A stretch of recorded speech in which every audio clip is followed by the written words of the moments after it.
네, 안녕하세요. 수업 시작하겠습니다. 자, 오늘 우리 이제 3기 1주차 수업이죠. 그래서 벌써 3월이에요. 그죠? 벌써 3월인데, 이제 아마 1차를 준비하신 분들, 특히 이제 1차 점수가 조금 안 나오시는 분들은 사실 지금 이제 3기 수업을 듣지 마시고 뭘 해야 된다? 1차를 하셔야 합니다. 그래서 사실 많이 질문을 하시는데, 뭐 3월인데 2차 공부 어떻게 해요? 이렇게 물어보시는 분도 있어요. 1차 준비하면서. 근데 제가 항상 말하죠. 1차를 보시는 분들은 우리 2차, 그러니까 2차를 아마 걱정을 하시긴 하는데 우리 1차 보시는 분들은 65점 이상 받아야 같이 병행을 한다. 근데 그마저도 3월 한 셋째 주, 넷째 주 있죠. 이때는 2차를 그냥 아예 하지 마세요. 우리 동차생분들. 그래서 2주에서 3주는 1차에 올인하세요. 혹시라도 내가 65점 넘는다고 해도 저는 좀 그냥 1차를 조금 더 안전하게 정리하는 게 저는 더 좋다고 봅니다. 그래서 우리 동차하시는 분들은 3기는 나중에 1차 합격하시고 인강으로 좀 몰아서 들으시고 우리 유해분들 자, 우리 유해분들은 이제 마지막 기회죠. 그죠? 1차 시험 끝나고 나면은 또 이제 실력 있는 단원자분들이 많이 들어오시기 때문에 그때를 대비를 하기 위해서 지금 좀 많이 해놓으셔야 돼요. 근데 제가 조금 분류를 해볼게요. 우리 2차를 공부하시는 분들도 조금씩 다 달라요. 실력이 다른데 법규 한정에서 내가 법규 모의고사 지금 2기 때 스터디 본 게 한 40점 이하다. 아니면 40 초반이다. 40점대. 또는 40점 이하다. 그 다음에 50점대. 그리고 60점대. 60점 이상이 있습니다. 60점 이상. 막 70점 맞으신 분도 있죠. 그래서 이렇게 세 개로 분류를 해볼게요. 그래서 우리 2차를 이제 전업으로 유예로 준비하신 분들은요. 보시면은 지금 40점 이하는 조금 심각해요. 지금 상황에선 되게 심각하거든요. 요거는 개념을 아직 이해를 못했다 라고 생각을 하셔도 돼요. 그래서 요거는 40점 이하는 꽈락을 받았다는 건데 웬만해서 배점을 다 채워서 썼다. 그리고 논점을 맞췄다. 그럼 꽈락을 주고 싶어도 줄 수가 없습니다. 그죠? 논점 맞추고 배점을 맞춰 썼다면. 근데 요거는 배점을 뭐 예를 들어 문제 하나를 크게 날렸다든가 아니면은 논점을 아예 다른 걸 써버렸다든가 하면은 이 점수가 나오거든요. 그래서 40점 이하이신 분들은 지금 빠르게 우리 3월 공부법이에요. 3월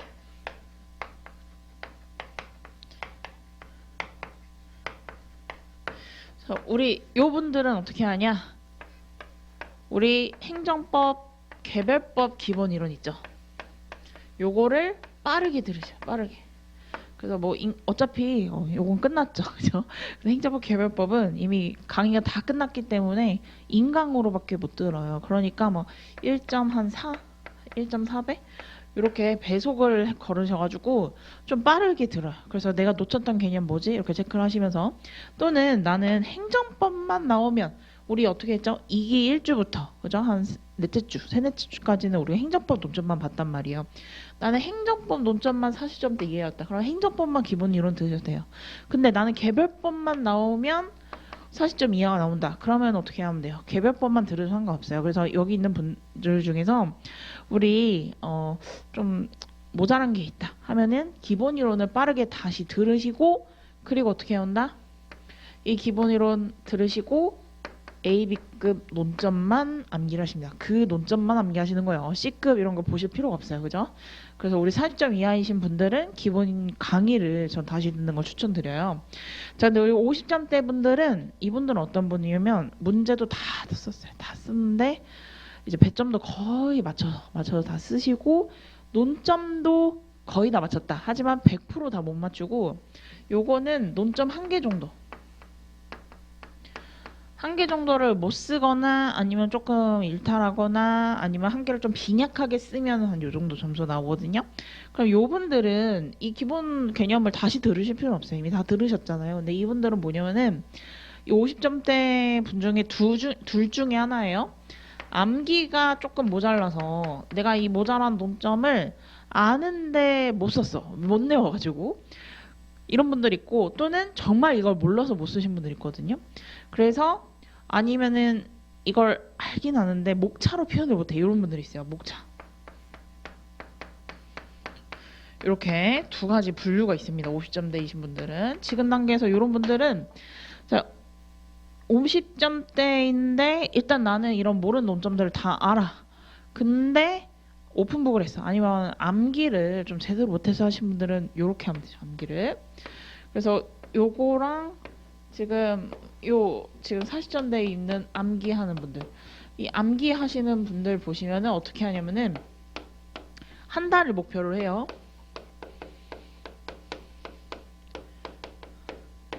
그리고 논점을 한 80개 정도만 보세요. 80개. AB급이 보통 80개 되거든요. 80개에서 100개. 자, 이 80개, 100개 논점을 20분할로 쪼개세요. 20분할로. 그러면은 사실은 이제 하루에 보통 몇 개 오면 돼요? 하루에 4, 5개. 그럼 하루에 4, 5개. 그래서 행정법, 개별법 다 포함이에요. 그러면은 하루에 4, 5개를 무조건 외우세요. 근데 보통 일반 수험생들 보면은 2시간 정도 걸리거든요. 2시간 또는 3시간. 많게는 3시간까지 걸리는데 그럼 이것만 하세요. 이것만 주구장창 하시면 돼요. 외우시고 그 다음에 나머지 1시간 있죠. 나머지 1시간. 보통 법규 하루에 3, 4시간 공부하시는데 암기하시고 그 다음에 나머지 1시간은 그냥 계속 읽는 시간. 누적 복습의 시간을 가지신 누적 복습. 그래서 내가 월요일날 4개 외웠어요. 그러면 월요일날 4개 오고 2달 후에 보면 까먹고 기억 안 나거든요. 그러니까 월요일날 내가 4개 외웠어. 그러면은 화요일날 그 다음 주도 4개 또 외우시면 되는데 그 전에 어떻게 하면 돼요? 누적법습. 1시간은 그 전날 외웠던 거. 그래서 처음에 외울 때는 내가 2, 3시간 걸리는데 그 다음날 볼 때는 1시간밖에 안 걸립니다. 그래서 누적법습을 쓰시면 돼요. 그래서 지금 이렇게 암기가 걸려있는 사람들은 한 달 동안 계속 외우셔야 돼요. 계속 외우시고 그 다음에 이렇게 제가 아까 20분할로 나누라고 했잖아요. 이게 3월이요. 자, 그러면 4월로 가시면은 20분할을 2개로 묶으세요. 2개로 묶으면 10분할이죠. 10분할. 그러면은 10분할이면은 어차피 토요일은 학원 스터디 다니시고 일요일은 좀 쉬셔야죠. 그러니까 토요일 빼요. 그러면은 월화수목금 5일이잖아요. 그러니까 월화수목금 2주 완성. 2주에 1회도 완성을 목표로 하셔서 암기를 하셔야 돼요. 근데 어차피 우리가 뭐예요? 그 전달에 이렇게 한번 외워놓고 누적박스까지 끝내놓은 상태예요. 그래서 10분할로 많이 돌리실 때는 이때보다 조금 더 빨라요. 어떻게 하냐면 하루에 거의 뭐 8개에서 10개를 보는 거죠. 근데 예전보다는 시간이 좀 단축돼요. 그래서 한 2시간 정도. 그리고 1시간은 똑같이 마찬가지로 뭐예요? 누적 복습. 이렇게 진행하시면 돼요. 그죠? 5월은요. 5월은 이거를 또 묶어요. 그러면 1주 완성. 그래서 5월에는 4주 동안 일주일에 한 번씩 해서 4주 동안 5월에는 4회독을 목표로 하시는 거예요. 6월에도 똑같이. 그리고 시험 전에는 어떻게 하면 돼요? 시험 전주에 1회독, 한 회독 다 하고 그 다음에 3일에 한 번, 2일에 한 번, 1회 요렇게 계속 줄여가시는 거예요. 그래서 요렇게 암기를 하시면 되고 그러니까 요 달이 중요한 거죠. 3월 어때? 요거 암기하는 걸 꼭 하시고 그러면은 이제 50점대이신 분 중에서 논점 한두 개 엇나갔긴 했는데 이거를 알고 외웠는데 목차를 잘 안 잡혀요. 그 다음에 어떤 유형인지 모르겠어요. 큰 논점만 잡아서 이런 분도 있거든요. 이런 분들은 문제풀이가 약한 겁니다. 문제풀이. 그래서 혹시나 제 커리를 안 타신 분들은 제 거 기본 문풀 50선 핵심 정리 강의가 있어요. 그거를 들으시면 이제 뭐 유형별로 정리해드리는 강의가 있거든요. 그걸 들으셔도 되고 또는 이제 내가 문제풀이를 좀 연습을 많이 안 해봤다 하시는 분들은 연기부터 벌써 우리가 문제가 쌓였어요. 2기 문제 있죠. 연기 2기 문제를 쫙 다 저희 실강 수강생분들은 스터디 문제를 쭉 모아서 줬잖아요. 어쨌든 그거를 보셔도 되고 또는 문제 분석 자료. 그리고 제 거 혹시 단과 다니신 분들은 제 단과 문제 자료 있죠. 요거를 쫙 모으셔가지고 어떻게 하시냐면은 목차를 쭉 잡아요. 하루에 200점씩. 하루에 200점씩 목차 잡고 패턴 익히고 그 다음에 뭐 기속력은 이렇게도 넣고 저렇게도 넣었구나 해서 문제 패턴을 연습을 엄청 많이 하시는 거죠. 그렇게 연습을 하시고 문제 패턴 연습하시고 그 다음에 자 제가 우리 단과 문제 모의고사라든지 연기이기 문제를 뽑은 이유가 뭐냐면요. 여기 뭐가 있죠? 보통 최고 답안이 있어요. 단과든 스터디는 똑같아요. 그래서 보통 최고 답안이 있는데 보통 최고 답안에 제 예시 답안 제가 예답을 보시면은 보통 답안에서 뭔가 좀 잘한 것도 있고요. 아니면 이거는 내가 좀 이런 것들은 보통 답안을 보고 하면 안 되겠다 이런 것도 있고 또 최고 답안은 이래서 최고 답안이구나 이런 것들이 있거든요. 그래서 그런 포인트를 찾아내시는 거예요. 그래서 이걸 다 하시고 시간이 만약 남으신 분들은 문제 1번급만 40점짜리죠. 요것만 보통 최고 답안 예시 답안 보면서 모범 답안을 만드는 거. 그러면 이제 최고의 최고 답안을 만드는 거죠. 그래서 복귀하는 거. 그래서 제 유튜브 보시면은 복귀하는 법이 있습니다. 그래서 문제 1번급일만이라도 해보시면 좋을 것 같아요. 그래서 이렇게 정리하시면 돼요. 그래서 우리 요 분 같은 경우에는 이런 거 잡으시면 금방 60점대로 올라옵니다. 60점대로 올라와요. 자, 그 다음에 60점 이상은 사실은 이분들은 암기가 거의 다 돼 있어요. 그 다음에 문제도 사실 많이 풀어보고 답안 작성도 많이 하신 분들입니다. 그래서 이분들은 사실은 이제 최고득점을 이제 초고득점을 노리시는 분들이 많은데 일단 주의할 점은 이분들은 오히려 내가 법규를 잘하니까 다른 과목 실무나 이론 과목이 내가 조금 안정적인지 보셔야 돼요. 그래서 실무 같은 경우 계속 까락 나온다. 그럼 어떻게 해요? 실무 선생님한테 가가지고 상담 받아야죠. 이론도 계속 까락이 나온다. 아니면 점수가 좀 잘 안 나온다 하시면은 이론도 상담 받으셔야 되죠. 어쨌든 이 실무랑 이론 같은 경우에 점수가 상대적으로 많이 낮다 하시면은 오히려 저는 3월은 약한 과목에 투자하셨으면 좋겠어요. 약한 과목. 근데 이러신 분도 있죠. 저는 법규도 뭐 스터디에서 2기까지 계속 60점 넘었는데 실무 이론도 다 60점 넘었어요. 하신 분들이 있을 수 있어요. 그래서 저는 뭐 세 과목 다 완벽합니다. 이러신 분들은 감을 유지하셔야 되고요. 그리고 여기서 내가 이제 수석하겠다. 내가 1등 먹겠다. 그죠? 이런 마인드로 가지고 가시는 거거든요. 그럼 그분들은 지금 여기 있는 걸 다 했어요. 그죠? 이미 다 하시고 그 다음에 남는 시간에 뭐 하시냐면 법전을 정확하게. 그 다음에 제가 단과나 제 스턴에서 제가 판례 계속 나눠드렸죠. 그 판례를 이제 암기하십니다. 그래서 이분들은 이런 거밖에 안 남았어요. 이미 너무 잘하신 분들이죠. 그래서 오히려 다른 과목을 한번 점검한 시간 가지시고 그래도 난 실입원 뭐 스터디에서 60점 이상 나왔고 맨날 1등 했다 하시는 분들은 이제 법규를 내가 1점, 60점 이상에서 내가 더 1점 맞 75점 맞겠다 하시는 분들은 이제 법전이랑 판례 암기를 좀 추가하시면 됩니다. 그래서 우리 3월 동안 빡세게 해가지고 이제 정리하셔야죠. 그래서 제가 3기부터 일단 1차 준비하신 분들은 일단 마지막 1차 보기 한 2, 3주 전 있죠.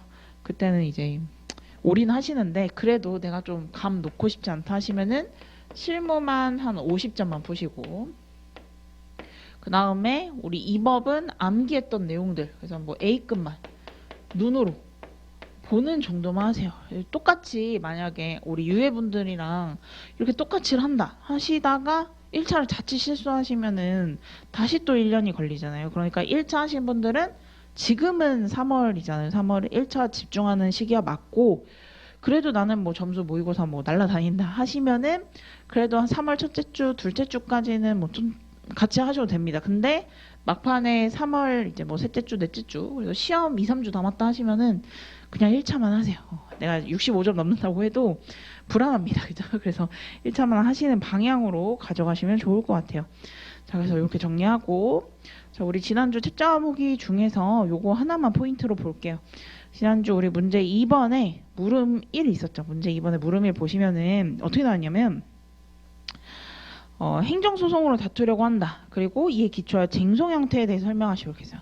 근데 쟁송 형태만 보면은 심판과 소송 나눠서 쓰는 게 맞긴 하거든요. 그죠? 그래서 무효동 확인 심판, 무효동 확인 소송으로 쓰면 되는데, 근데 그 쟁송 형태 앞줄에 뭐가 있었냐? 행정소송으로 다투려고 한다. 그래서 쟁송 중에 우리가 행정소송 다툴 거야. 그래서 무효동 확인 소송을 좀 써줘. 이게 약간 뉘앙스, 포인트였거든요.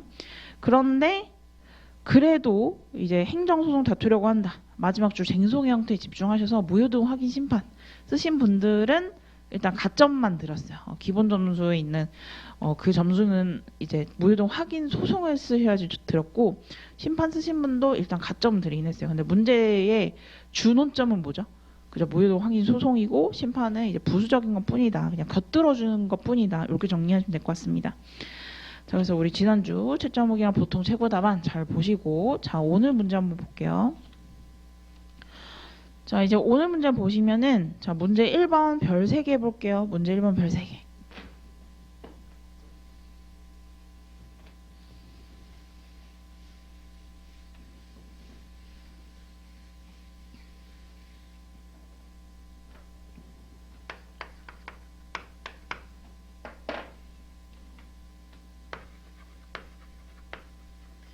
자, 우리 문제 1번 보시면은 주제가 뭐죠? 환매건이죠. 자, 우리 환매건. 그죠? 특 A입니다. 특 A. 그래서 법령도 개정됐는데 아직까지도 그죠? 안 나오고 있습니다. 그래서 이제 나와야 되는 조문인데, 나와야 되는 주제인데, 자, 우리 그 문제지를 보시면은 뭐가 있죠? 참조 조문이 있어요. 근데 뭐가 있어요? 도정법. 그래서 우리 3법만 시험 범위가 아니라 토지부 3법을 준용한다. 이런 조문이 있으면은 뭐예요? 특히 참조조문 65조 2항에 뭐가 있어요? 그래서 토지부 3법 준용한다 얘기죠. 그럼 뭐예요? 다 우리 시험이다. 라고 생각을 하셔야 합니다. 자, 그럼 우리 물음 1 보시면은 위 토지에 대해서 환매권 행사를 한다. 이 경우 환매 가능성 비추실게요. 환매가 가능하냐? 이렇게 물어도 똑같은 말이죠. 그럼 뭘 쓰라는 거예요? 환매 행사 요건을 충족했는지. 환매 요건을 충족했는지 여부죠. 자, 그 다음에 물음이 행사한다면 금액 결정 방법과 증감에 대한 미추직의 소송의 형태를 검토하시겠습니다. 자, 그럼 환매금액 결정 방법은 우리가 하는 평가 방법, 그죠? 그게 있는 거고, 증감에 관한 소송 형태는요. 소송 형태 동그라미 소송. 이건 소송만 쓰면 돼요. 그래서 소송이 결국은 행정소송이냐 민사소송이냐 이거 뭘로 갈리죠? 성질에서 공건이냐 사건이냐 이걸 달리죠. 그 다음에 처분 등을 다투는 건 항고소송인데 지금 환매건은 뭐예요? 법률관계죠? 그러니까 뭐예요? 당사소송으로 가면 되는 거죠. 자, 그러면은 지금 말한 공건인지 사건인지 여부는 환매건 성질에서 써줄 수 있죠. 자, 그리고 환매가 가능하냐? 요거는 우리 환매권의 패시브 같은 효과인 거죠. 형성권을 같이 써줄 수 있겠죠. 자, 그러면은 물음 1, 2를 엮어서 봤을 때 공통목차 뽑을 수 있나요? 뽑을 수 있죠. 뭐가 있죠? 자, 맨 처음에 우리 문제 소재 적어준 다음에 공통목자는 뭘로 써주면 돼요? 일단 너무 힘들면은 환매권의 개간이라고 써도 되긴 하지만 환매권의 의 및 성질로 잡아주면 되겠죠. 그러면 환매권 의 써주시고, 자, 성질은요 고민해 보셔야 되는데, 성질은 목차를 내가 만약 2개 뽑겠다 하면은 양가로 목차로 형성권, 그 다음에 양가로의 뭐예요? 공건이냐 사건이냐. 자, 공건이냐 사건이냐 요거는 어디서 쓰려고요? 물음 2에서 우리 소송의 형태를요 다루려고 쓰는 거고요. 형성권은요 환매가 가능하냐 이렇게 물어본 거죠. 그래서 요거는 우리 물음 1이랑도 관련이 있습니다. 자, 그러면 1, 2 공통목차 뽑아주고 물음 1부터는 로마자 3의 목차로 들어가면 되겠죠. 환매가 가능하냐 했으니까 환매 요건을 건드려주면 되거든요. 그래서 당사자, 목적물, 행사 요건 써주면 되는데 우리 사실관계 한번 볼게요. 자, 서울시는 종합사회복지타운에 대해서 미주쳐 볼게요. 토지부분선 4조 354. 그 다음에 사업 인정을 받았어요. 자, 그래서 첫 번째 뭐가 나왔냐면 사업은 4조 354. 그리고 사업 인정도 받았습니다.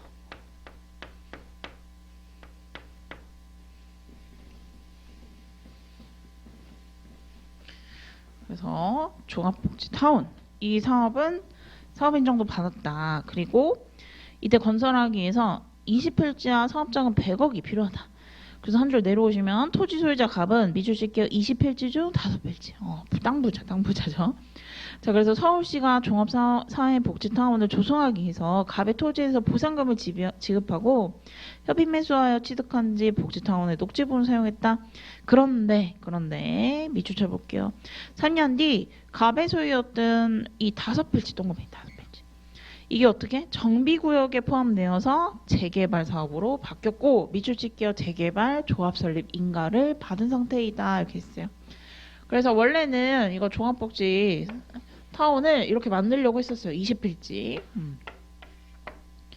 그래서 여긴 녹지로 잘 쓰고 있었는데 3년 뒤 어떻게 했다? 이렇게 된 거죠. 이렇게 재개발로 바뀐 거예요. 근데 이때 상태는 어떤 상태냐면 조합 설립인가 봤는데. 자, 우리 도정법에서 우리 그 절차 어떻게 했죠? 조사과, 그죠? 조합 설립인가, 사업 시행계획인가, 관리 처분 계획인가. 근데 아직 못 안 나온 상태죠? 지금 사업 시행계획인가 안 나온 상태죠. 그래서 사실 참조조문 안 읽고도 우리는 이미 결과값을 알아요. 보시면은 참조조문 보시면은 자, 보시면은 65조 2항을 보시면은 사업 시행계획인가 고시가 있을 때 사업 인정 및 사업 인정 고시가 있는 것으로 본다. 이 문구가 있죠. 그러니까 우리 두 번째 사업은 아직 뭐다? 사업 인정이 안 나온 상태다. 이걸 알 수 있습니다. 그죠? 자, 그러면은 이 상황을 봤을 때 일단 첫 번째 사업을 기준점으로 했을 때는 자, 이게 어떤 걸까요? 자, 91조 1항일까요? 2항일까요? 자, 보면은 91조 1항과 2항을 구분할 때 제일 쉬운 건 뭐예요? 91조 2항은 뭐죠? 토지보상법 91조 2항은 전부죠. 근데 이미 이 사실관계 안에서 포인트를 줬죠. 자, 만약에 2항에 하려면은 20필지 중 5필지가 아니라 20필지 전부를 이용하지 않았다 이런 말이 나와야 돼요. 근데 여기서 계속 뭐라고 하냐면 20필지 중 5필지 소유했고 그 다음 재개발 사업에서 5필지가 포함된 거잖아요. 그러니까 뭐예요? 그러니까 여기서 뭐예요? 전부가 아니라 지금 일부가 지금 필요 없어졌구나. 이렇게 볼 수 있는 거죠. 그래서 자, 물음일에서 어떻게 접근하시냐면은 자, 판매권 용권 충족하느냐 당사자 목적을 써주고 그 다음에 행사 요건 들어가는데 우리 예시담만 3쪽 볼게요. 자, 3쪽 보시면은 사안의 경우 있죠. 첫 번째 문단에 사안의 경우 소유자로서 5필지에 대한 판매권 행사를 한다 이렇게 되고 양가로의 행사 요건에서 두 가지 방법이 있어요. 두 가지 방법. 자, 물음 1에서 요건 당사자 그 다음에 목적물 행사 요건 쓰는데 여기서 91조 1항과 2항을 둘 다 쓰시고 1항이 문제가 돼서 1항만 구체적으로 쓰겠다. 이렇게 쓰는 방법 하나 또는 행사 요건을 각각 목차 써서 91조 1항, 91조 2항을 쓰는 방법 이렇게 있고요. 아니면 예시답안처럼 애초에 지금 사안이 91조 1항이니까 91조 1항만 쓰는 방법 이렇게 있습니다. 그래서 지금 세 가지 방법이 있는데 이런 경우에는 배점에 따라서 판단을 해도 되고요. 또는 문제 뉘앙스에서 91조 1항을 명확하게 줬으니까 문제 소재나 아니 논점을 정리해서 이거를 보여주고 나는 1항을 설명하겠다 라는 방법도 좋습니다. 그래서 점수는 다 인정이 되는데 제일 주의할 게 뭐냐면 지금 케이스가 뭐예요? 91조 1항 케이스죠. 그래서 91조 1항이랑 91조 2항이랑 배점을 동일하게 뿌려주는 거는 맞지 않습니다. 그죠? 그러니까 어디다 더 비중을 줘야 돼요? 91조 1항에 비중을 두고 91조 2항은 간단하게 쓰는 건 괜찮은데 91조 2항을 많이 쓰는 거는 사실은 이제 출제자 의도에 빗나간다 이렇게도 볼 수 있어요. 그래서 이제 두 개 다 보여주고 설명하는데 91조 2항을 너무 많이 쓴 답안은 여기서 점수를 그러니까 91조 1항에 많이 배분되어 있기 때문에 2항에는 사실 이제 한 줄로만 처리를 하셔야 된다. 그래서 목차 하나 정도. 자, 그럼 91조 일단 보시면 91조 1항이 걸려요. 그러면 우리 3쪽으로 오시면 전부 또는 일부가 필요 없게 되는데, 그래서 1항 동그라미 1번 보시면 전부 또는 일부가 필요 없게 될 때 관계 법률에 따른 사업인정 폐지 변경 아니면은 그 고시가 있는 날, 아니면은 동그라미 2번 보시면요 필요 없게 된 경우 10년 이내 지급하고 토지로 환매할 수 있다. 자, 그런데 여기서 명확하게 물음일 마지막 문단에 줬어요. 폐지 변경이 고시된 바 있다. 그래서 명확하죠. 그래서 이거는 91조 1항을 출제자가 가리키고 있다. 그죠? 대놓고 가리키고 있다. 그래서 91조 1항만 중점으로 써주셔도 되고 91조 2항 같은 경우 간단하게 처리하는 게 맞다. 그래서 4쪽으로 오시면은 우리 사안포석. 그래서 보시면은 마지막 줄 환배권 행사가 가능하다. 근데 다만 여기서 뭘로 바뀌었죠? 지금 재개발 사업으로 바뀌었다면서요. 그래서 뭘 하나 더 검토해줘야 돼요. 환매권 행사 가능성에서 변환 여부, 그죠? 그래서 양가로 4쪽에 하단에 양가로 1 의미 요건 써주시고, 자 여기서 근데 썰렁하게 까입니다. 보시면 요건은 동그라미 1번 변경전 사업 주체는 국가, 지자체, 공공기관에 해당하고, 자 변경전 사업 주체 누구예요? 케이스에서 서울시. 변경전 공익사업은 사업인정 받아야며 받았죠. 우리 사실관계 두 번째 줄에 뭐가 있죠? 사업인정 받았다. 그 다음에 변경후도 사업인정을 받거나 예시도면 5쪽으로 오시면 사업인정을 받은 것으로 의제되어야 한다. 이렇게 되어 있죠. 자, 근데 우리는 이미 알고 있습니다. 자, 도정법에서 뭐가? 사업시행계획 인가가 나와야 사업인정을 받는 걸로 보는데 지금 이 케이스보다 사업인정을 받지 않았다. 이거를 모르더라도 참조조문에 있다. 어디 65조 2항에. 그래서 5쪽이 양가로의 사안의 경우 네 번째 줄 보시면 물론 판례 이야기도 나왔지만 65조 2항 체크하시고 이제 사업인정 고시가 없는 상태여서 제한사유에 해당하지 않으니까 어떻게 해요? 환매가 가능하다로 끊어주시면 됩니다. 자, 그 다음에 우리 물음이는 금액이죠. 그래서 우리 6쪽까지 보시면 6쪽 첫 번째 문단까지 보시면 일반적인 우리 그 방법 결정 방법이고 조문 요거 잘 정리하시고 다만 이제 양가로 이에 동그라미 2번 보시면 대법원 여기 플러스 알파 해줄게요. 그래서 이렇게 조문 설명하고 배점이 좀 넘는다 하면 판례를 같이 설명해 주면 됩니다. 그 다음에 소송 형태는요. 앞에서 이미 공권인지 사건인지 써줬기 때문에 뭐예요? 사안의 경우 보시면 공권으로 볼 수 있는 바 공당, 공법상, 당사자, 소송이다. 이렇게 써줄 수 있습니다. 자, 그래서 문제 1번은 별 3개 해주시고 환매권은 언제든지 나올 수 있다. 이렇게 정리하시면 됩니다. 자, 이제 문제 2번을 보겠습니다. 자, 문제 2번 보시면은 각 물음의 주장의 타당성을 검토하시오. 이렇게 돼 있어요. 자, 문제 2번은 별 2개 할게요. 문제 2번은 별 2개.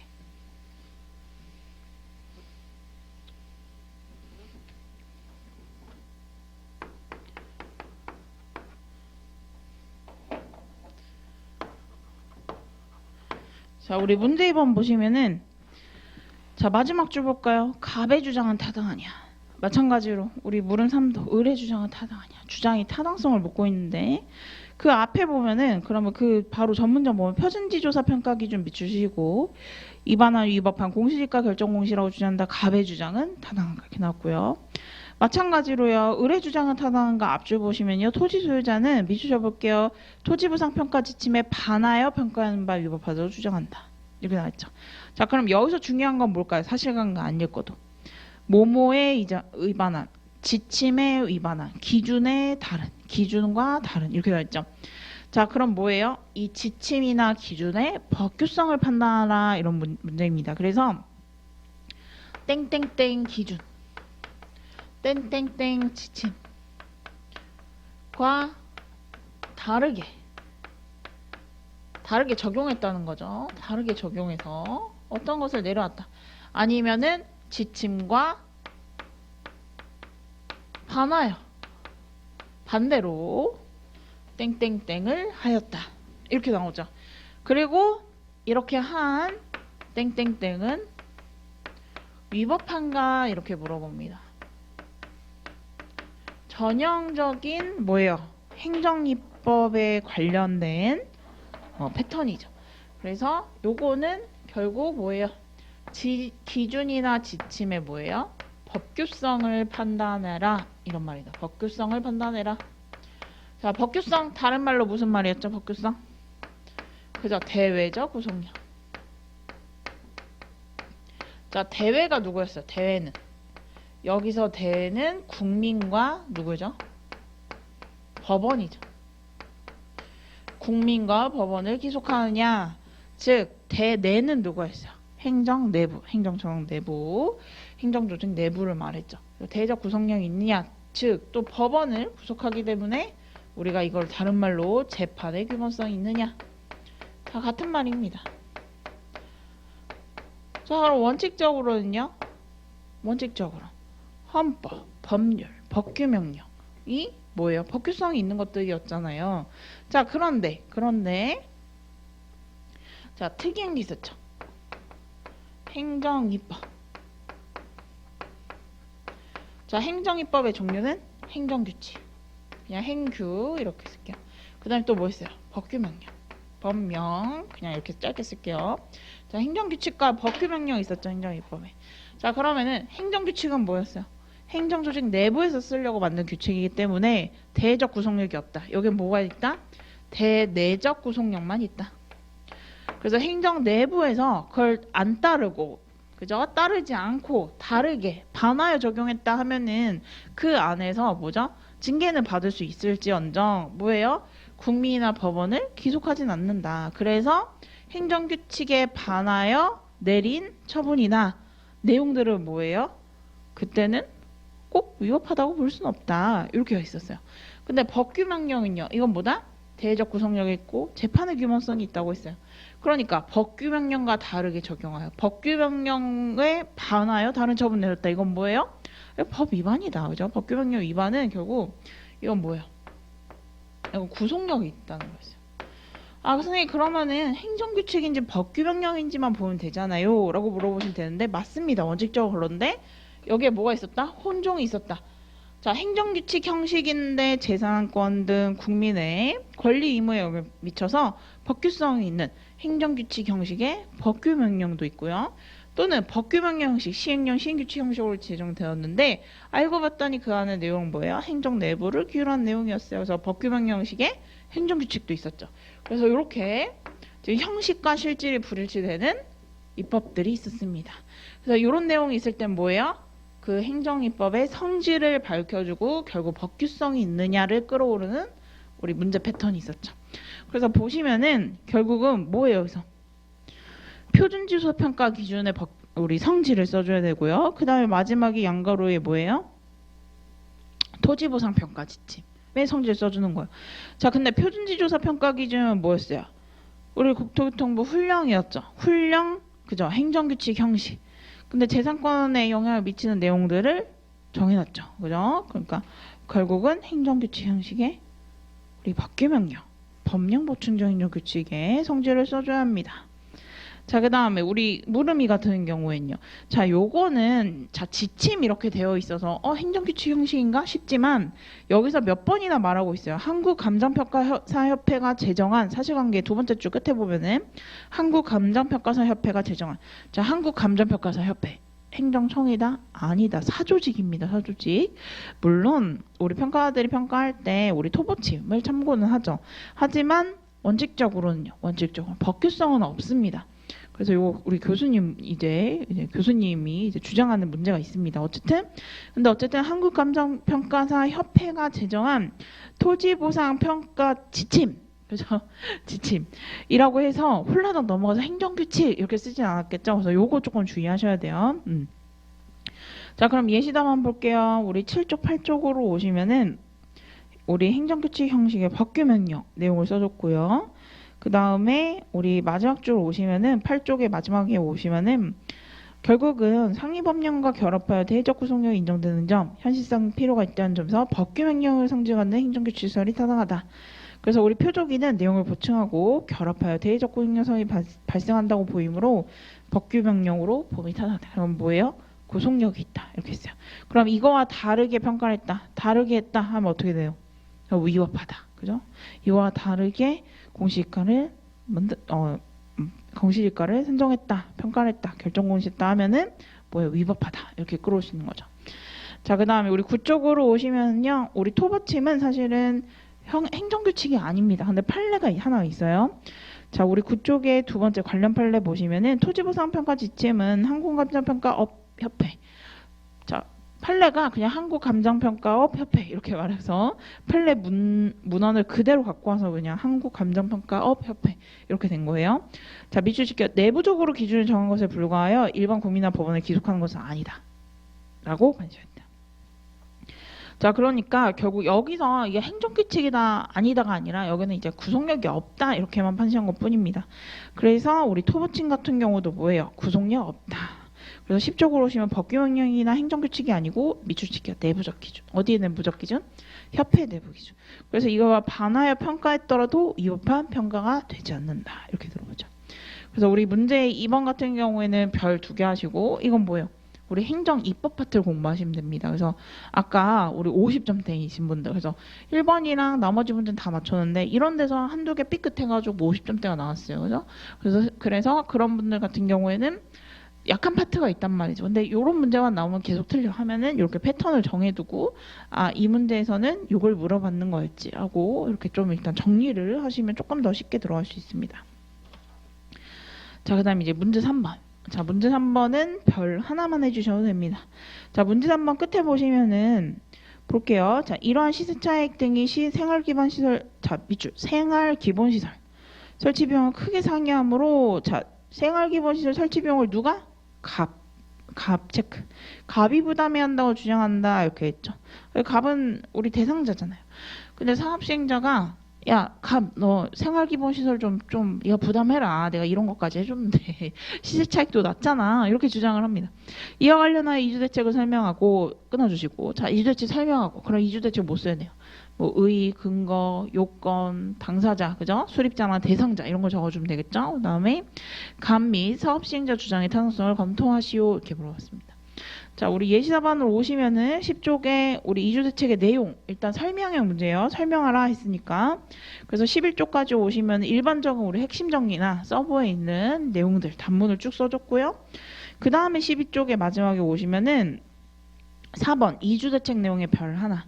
자, 결국 이 문제를 그죠? 문제를 출제하게 된 배경이 여기 있는 거죠. 4번 내용 보시면은 세 번째 줄 생활기본시설이 포함되어야 하고 이는 원칙적으로 누구? 동글뱅이 사업시행자가 부담합니다. 이거 몇 조 있죠? 78조 4.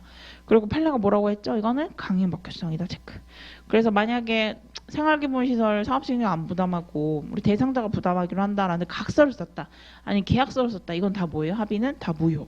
그래서 사례 해결 보시면은 마지막 줄 보시면은 13쪽으로 오시면은 강행법규의 위 조항이 입에되어 무효되고 그래서 13쪽의 첫 번째 줄 무효 동글뱅이 무효. 동그라미 2번 보시면은 결국은 사업시행자가 법률상 원인 없이 이런 설치 비용의 상당의 이익을 얻고 그다음 한 줄 내려오시면 손해를 입었으므로 부당이득으로 대상자에게 반환할 의무가 있다. 그리고 한 줄 내려오시면 우리 분양강에서 시설 설치 비용이 제외된다는 갑의 주장이 타당하며 시세 차익의 사유로 설치 비용을 부담한다는 사업시행자의 주장은 타당하지 않다. 그래서 요거는 답이 어느 정도 정해져 있었고 자, 요거는 이미 기출에서 한번 나왔죠. 그래서 어려운 문제는 아니었어요. 그래서 한번 정리하는 문제였다. 이주대책을 정리하는 문제였다. 그래서 문제 3번은 별 하나로 정리하시면 됩니다. 자, 그 다음에 이제 우리 문제 4번을 볼까요? 문제 4번. 자, 우리 문제 4번 보시면은 미지급 용지 평가 기준에 대해 설명하시오. 이렇게 했어요. 여기도 별 하나 할게요. 자, 우리가 보통은 뭐예요? 현황평가에 의해서 무, 불, 미 이렇게 많이 오거든요. 근데 무불 같은 경우는 이제 우리가 좀 한 번씩 써봤죠. 근데 미지급은 저희가 한 번도 안 써봐가지고 요거 10점 정도 충분히 나올 수 있거든요. 그래서 보시면은 일단 평가 기준에서 의 미치지, 그죠? 그 다음에 원칙 예외 요렇게 3개 목차는 한번 정리를 해두시길 바랍니다. 자, 그럼 예시담을 오시면 13에서 14쪽에 있는데 자, 우리 14쪽에서 사실은 첫 번째 줄만 쓰셔도 돼요. 자, 종전에 시행된 공익사업 부지로서 보상금이 지급되지 아니한 토지다. 여기까지 써도 되는데 거기서 판례 있죠? 그 부분은 플러스 알파. 그리고 세 줄 내려오시면은 규정의 취지는 뭐였어요? 자, 우리 무불은 무허가 불법 형질 변경 토지였죠. 그건 사실 이건 뭐예요? 행위자, 그죠? 소유자가 잘못한 거예요, 솔직히, 그죠? 그리고 허가받지 않고 건축물을 증축하고 신축을 한다든지 아니면은 토지를 현실 변경할 때 허가 받아야 되는데 그냥 무대뽀로 그죠?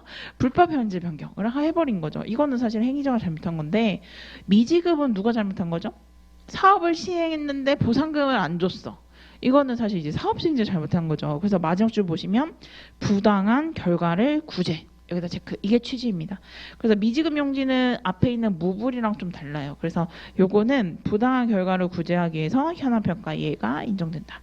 그래서 현황평가 같은 경우에는 어떻게 썼어요?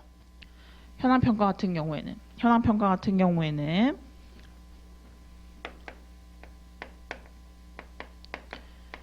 현황평가 원칙이 있고요. 그죠? 현실적 이용 상대로 평가해야 된다. 이게 원칙이죠. 그 다음에 예가 있었죠. 대표적인 게 우리 무화건축물, 불법현질, 미지급.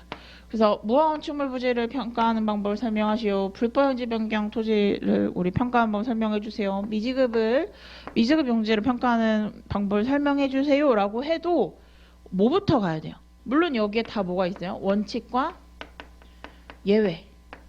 그 다음에 개념. 의 근거 이건 공통목차로 들어가는데 만약 설명하시오 해도 보시면은 13쪽에 로마자원 개설 보면 70조 2항 있죠? 이게 뭐예요? 현황평가주의 원칙이 있죠? 그래서 여기서 이 평가 방법 쓰세요 라고 해도 개설에 뭘 써야 돼요? 현황평가 원칙을 써주셔야 합니다. 그죠? 현황평가 원칙을 써주셔야 돼요. 그래서 요거 놓치지 않게 조심을 하시고 마찬가지로 이제 뭐 이론을 쓰시던지 그죠? 다른 과목에서 이 감정평가 기준 쓰시더라도 마찬가지입니다. 그래서 요거 하나 체크해 주시고 자 우리 문제 5번 오늘 문제 5번까지 있었죠. 자 우리 문제 5번은 조금 어려웠을 것 같아요. 오히려 문제 1번부터 4번까지는 좀 그죠? 우리가 많이 그동안 배웠고 정리를 했던 AB급 노점들이었는데 자 문제 5번은 옆에 쓸게요. C급인데 외울 만한 C급이다 이렇게 생각해 주시고 자 권리 의무 묶으시고요. 법적 지위 이렇게 바꿔주시거나요. 아니면 법률 관계 이렇게 써볼게요. 자 권리 의무 옆에다가 법적 지위 또는 법률 관계. 자 그러면은 만약에 자 토지보상법상 관계인의 의 및 법적 지위에 대해서 설명하시오. 아니면 법률 관계에 대해서 설명하시오 라고 했었어도요. 목차는 또 똑같이 나옵니다. 그죠? 그래서 이렇게 변형이 될 수 있다. 그래서 한번 보시는데 자 우리 예시담안 15, 16쪽 오시면은 일자는 뭐예요? 관계인의 개념 의의를 써줘야죠. 그게 어디 있다? 2조 5호에 있다. 자 그럼 2조 5호를 보시면은 자 토지보상 법전을 볼게요. 2조 5호 볼게요. 자 2조 5호를 보시면은 관계인 있죠. 비상법전 기준 240페이지. 사업시행자가 취득하거나 사용할 토지가 하나요. 지사권, 지역권, 전세권, 저당권, 사용대차, 임대차에 따른 권리 그 밖에 토지에 관한 소유권 외의 권리를 가진 자나 끊어주시고 그 토지 물건에 관하여 소유권이나 그 밖에 권리를 가진 자를 말한다 이렇게 했죠. 그러면 아까 토지에서도 그 밖에 이런 소유권 외의 권리가 뭐가 있을까요? 점유권, 그죠? 물건도 뭐 유치권 이런 게 있는 것들이에요. 그래서 뭐 점유권이나 유치권 이런 것들 다 포함되는 거예요, 그죠? 그래서 우리 관계인 일단 의의를 정확하게 써주시고 자 권리라고 하면은 되게 어려워 보이는데 이 사람들에게 보장된 권리를 찾으면 되거든요. 근데 물론 우리 토지보상 법률에서 관계인은 뭐를 가진다, 관계인은 뭐를 할 수 있다 이렇게도 나올 수는 있지만 그 내용을 보고 아 이게 관계인에 대한 내용이구나 이렇게도 알 수 있어야 되거든요. 그럼 구조를 볼게요. 자 그럼 구조 보시면 사업 준비에 의한 출입 허가입니다. 자 1항 보시면은 사업 시행자는 공익사업을 준비하기 위해서 타인이 점유하는 토지에 출입하거나 측량하여 조성할 수 있습니다. 자 근데 우리 3항을 내려볼게요. 자 그럴 때는 사업 시행자 사업의 종류와 출입할 토지의 구역 기간을 공고하고 밑줄 칠게요. 토지 점유자에게 뭐예요? 통지해야 된다. 토지 점유 통지해야 돼요. 그래서 토지 점유권 가진 사람에게 뭐 해야 돼요? 알려줘야 돼요. 우리가 언제 몇 월 며칠 날 이거 조사하러 간다, 측량하러 간다 알려줘야 되고 그 다음에 쭉 내려오시면요. 쭉 내려오시면은 자 사항을 보시면 타인이 점유한 토지에 출입하여 조사함으로써 뭔가 손실이 발생했어요. 그럼 손실을 보상해야 되고 그리고 보시면은 6항 보시면 손실보상은 누가 해요? 사업 시행자와 토지 소유자가 협의하여 결정한다가 아니라 뭐예요? 손실을 입은 자 동그라미. 그러니까 손실 입은 자의 소유자도 들어가지만 소유권 외에 그 밖에 권리를 가진 자도 들어가요. 그러니까 즉 관계인도 들어간다는 뜻이죠. 그래서 구조. 그 다음에 마찬가지로 243페이지 오시면은 우리 제12조 장애물 제거에도 계속 뭐예요? 점유자 동의를 받아야 된다. 점유자에게 통지를 받아야 되고요. 그리고 이에 발생한 손실을 보상하고 이때도 규정을 어떻게 해요? 9조 5항부터 7항까지 준용한다 이겠죠. 그래서 우리 관계인의 권리에 우리 타인 토지 출입 손해 장애물 제거 시 손실보상 청구권 9조 12조가 들어갑니다. 자, 그 다음에 21조로 가볼게요. 21조로 가보시면은 우리가 이미 자주 외웠던 뭐죠? 사업인정에 대한 우리 절차 외웠을 때 외웠던 조문들인데 1항의 끝에 보면 미리 사업인정에 이해관계 있는 자의 의견을 들어간다. 그러니까 이해관계 있는 자, 좀 폭넓게 들어오긴 했죠. 물론 여기 뭐 점유권자, 뭐 유치권자, 그 밖에 소유권을 갈린 자, 기타 등등등 다 들어가죠. 그러니까 더 넓긴 하긴 하지만 여기도 뭐가 들어간다? 관계인 들어간다. 그래서 사업인정 시 의견 제출권 들어가고요. 자, 그 다음에 우리 재결 신청 청구권 같은 경우에 대놓고 들어와 있죠. 30초 볼게요. 자, 법전 토지보상법 30조 가보시면요. 1항 보면 사업인정 고시가 된 후 협의가 성립되지 아니었을 때 토지 소유자 관계인 동그라미.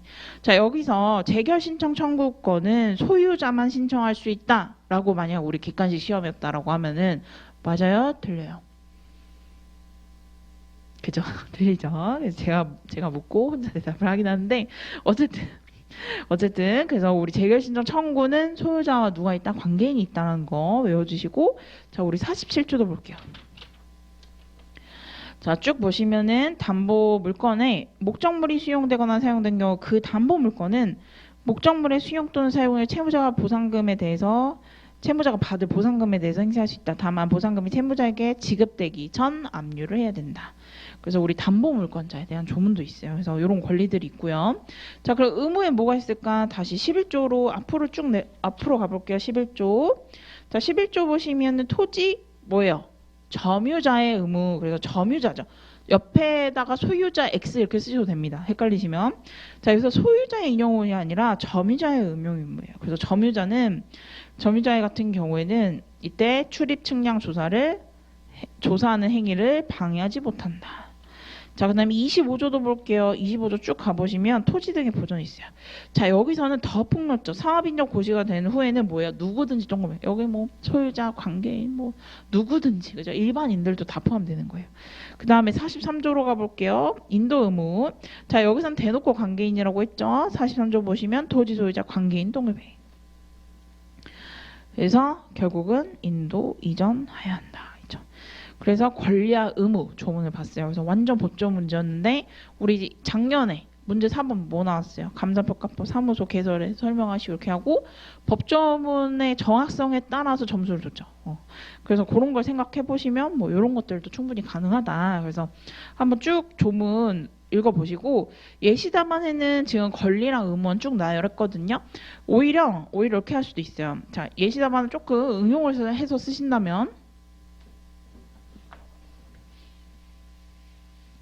그래서 우리 문제 4번, 5번은 별 하나씩만 하시고 만약 응용해서 쓰신다면 개설 똑같이 쓰시고요. 그 다음에 관계인의 요거는 어떻게 정확하게 쓰고 그 다음에 로마자 3은요. 권리 의무 해서 지금 여기 넘버링해서 묶었었는데 권리 의무 이렇게 쓰시고 권리 하시고 하나 해야 돼요. 손실보상 청구권 해서 조문 내용 쭉 쓰시고 그 다음에 의견 제출권 그 다음에 양가로 3 재결 신청 청구권 그 다음에 양가로 4 물상 대입권 이렇게 목차를 쭉 나열하시고 의무도요. 인용 의무 그 다음에 보전 의무 인도 의무 이걸 목차를 하나하나만 하면 되죠. 근데 딱 봤을 때 이게 10점이니까 이게 만약 20점이면 가는데 10점이었으니까 어떻게 해요? 다 못 쓰죠 목차를? 그러니까 어떻게 해요? 권리하고 넘버링으로 설명하는 거죠. 쭉 줄로 쓰고 의무도 넘버링으로 하고 그러면 끝 이렇게 됩니다. 그럼 밑에 있는 아마 소개와 관련 판례까지는 못 쓸 거예요. 그래서 이 관련 판례는 플러스 알파 가점 포인트고 혹시라도 이건 기대는 안 하긴 하는데 혹시라도 이렇게 쓰신 분 있다면 이분 이렇게 하고 의의까지 쓰신 분 있다면은 이 문제 4번의 배점에 이제 80%를 드리겠습니다. 혹시라도 있다면. 그래서 이렇게 썼다면 아주 훌륭하다. 그래서 조문의 내용을 같이 병기하는 것도 좋은 답안입니다. 근데 예시 답안은 일단 권리 의무를 그냥 좋은 숫자만 나열하고 그다음 마지막 소결 판례로 가점 내용을 채우는 그렇게 지금 이렇게 작성을 했습니다. 어쨌든 만약에 이렇게 조문 하나하나를 보여주셨다면 최고 점수일 거다라고 정리를 하시면 됩니다. 자, 그래서 오늘 문제 1번부터 5번까지 쭉 정리하시고 특히 문제 1번의 환매건이랑요. 근데 문제 2번은 행정법 논점이었죠. 행정 입법 파트. 이 두 개는 정말 중요한 논점이니까 오늘 혹시 못 쓰신 분들은 꼭 잘 복기하시고 정리하셨으면 좋겠습니다. 네, 고생하셨습니다.